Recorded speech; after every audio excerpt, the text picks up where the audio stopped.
Typhoon কালমেঘের ক্ষত শুকাতে না শুকাতেই ফিলিপিন্সে আঘাত হানল আরও একটি শক্তিশালী ঘূর্ণিঝড় সুপার টাইফুন ফাং-ওং।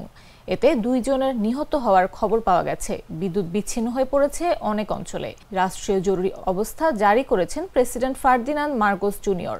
রোববার স্থানীয় সময় রাতে দেশটির উত্তরাঞ্চলে ঘন্টায় 185 কিলোমিটার বেগে আছড়ে পড়ে ঘূর্ণিঝড়টি।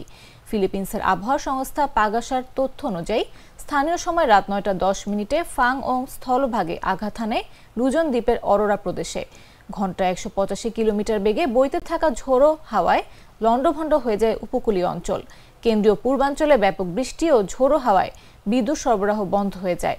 অরোরা, ইসাবেলা ও বিকল অঞ্চলে ঝড়ের প্রভাবে তলিয়ে যায় বহু গ্রাম।